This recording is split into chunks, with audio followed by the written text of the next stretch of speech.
Hello, আজকে তোমাদের সাথে আমি চিকেনের একটা খুব ইজি রেসিপি শেয়ার করব। এটা অনেকটা চিকেন শামি কাবাবের মতো, বাট ওই আর কি একটু ইজি ভার্সন বলতে পারো। আমার মতো যারা আছো, যারা রান্না করতে খুব একটা ভালোবাসো না, কিন্তু মাঝে মাঝে একটু কিছু ভালো খেতে ইচ্ছে হয়, তাদের জন্য এটা বেস্ট। এটা করতে কী লাগবে? ফার্স্ট হচ্ছে 500 গ্রাম মতো বোনলেস চিকেন লাগবে।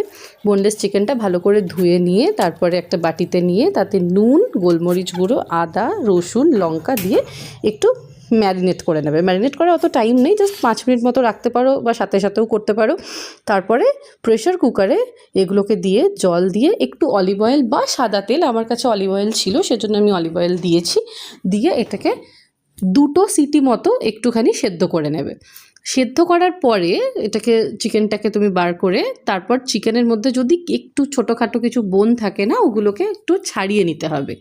এরপর ওই চিকেনের সাথে রসুন, আদা, কাঁচা লঙ্কার একটা পেস্ট বানিয়ে ওই পেস্টটা মিক্স করে দেবে। তারপরে ওটার সাথে আরেকটু গোলমরিচ গুঁড়ো, একটু নুন অ্যাড করতে পারো, করে মিক্সার গ্রাইন্ডারে ভালো করে মিক্স করে নেবে। খুব ভালো করে মিক্স করবে যাতে ওটা না একটা কনসিস্টেন্সিটা অনেকটা একটুখানি থিক হয়ে যায়, বুঝতে পারলে? পুরো যেন চিকেনটা ভালো করে পেস্ট হয়ে যায়। ওই পেস্টটার সঙ্গে একটুখানি শাহি গরম মশলা, জিরে গুঁড়ো, নুন, আবার একটু তুমি ব্ল্যাক পেপার দিতে পারো। অ্যাকচুয়ালি ব্ল্যাক পেপারের ঝালটা না আমার খুব ভাল লাগে, ওই জন্য আমি ব্ল্যাক পেপারটা একটু বেশি করে দিই।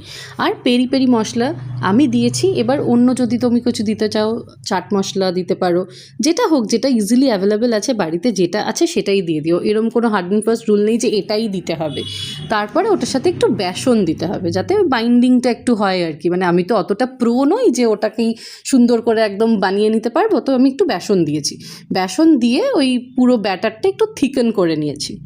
তারপর রান্নার আমার অত অভিজ্ঞতাও নেই, তো মোটামুটি আমি ভাবছিলাম কী করে কী করা যায়, কিভাবে বানাবো, এই সব ভাবতে ভাবতে যেরকমভাবে করেছি আমি জাস্ট ওটাই তোমাদেরকে বলছি। মোটামুটি খেতে ভালোই হবে। তারপরে ওটাকে একটু রেখে দেবে, বেসন দিয়ে ভালো করে ওটাকে গুলে নেবে। গুলে নেওয়ার পরে একটুখানি ঢেকে রেখে দেবে। এরপর তোমরা ননস্টিকেও ওটাকে শ্যালো ফ্রাই করতে পারো, সাদা তেলে বা বাটারেও করতে পারো। আমি সাদা তেলে করেছি, মানে রাইস ব্রান অয়েলে করেছি। অথবা তোমরা এয়ার ফ্রায়ারেও করতে পারো। এয়ার ফ্রায়ারে করলেও কোনো অসুবিধা নেই, জাস্ট একটু অয়েল ব্রাশ করে নেবে। আর ননস্টিকে যদি করো তাহলেও বেশি তেল দেওয়ার কোনো দরকার নেই, অল্প তেলেই এটা শ্যালো ফ্রাই হবে। আস্তে আস্তে শ্যালো ফ্রাই করতে হবে, একটু টাইম নিয়ে কুক করতে হবে। যখন দেখবে ওপরটা ক্রিস্পি হয়ে গেছে, তখন বুঝবে যে ভেতর থেকে নরম থাকবে, ওপরটা ক্রিস্পি হয়ে গেছে, তখন বুঝবে যে কাবাবটা রেডি হয়ে গেছে।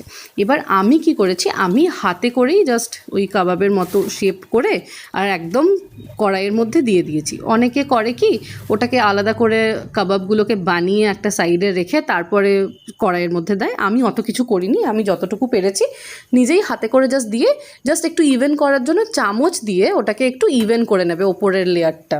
প্রত্যেকটা দিক, একটা দিক 5 মিনিট, আবার আরেকটা দিক 5 মিনিট, এরম করে ভালো করে একটু শ্যালো ফ্রাই করতে হবে।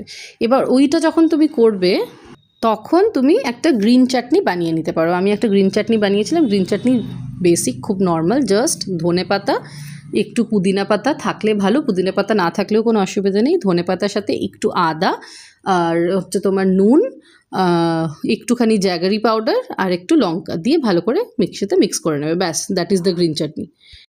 তো দেখতেই পাচ্ছ আমার কাবাব রেডি হয়ে গেছে, আর বেশ ক্রিস্পিও হয়েছে, খুব সুন্দর, ভেতর থেকে নরমও ছিল, বেশ সুন্দর হয়েছে। তো তোমরাও একবার বানিয়ে দেখো কীরকম হয়, তারপর আমাকে জানিও।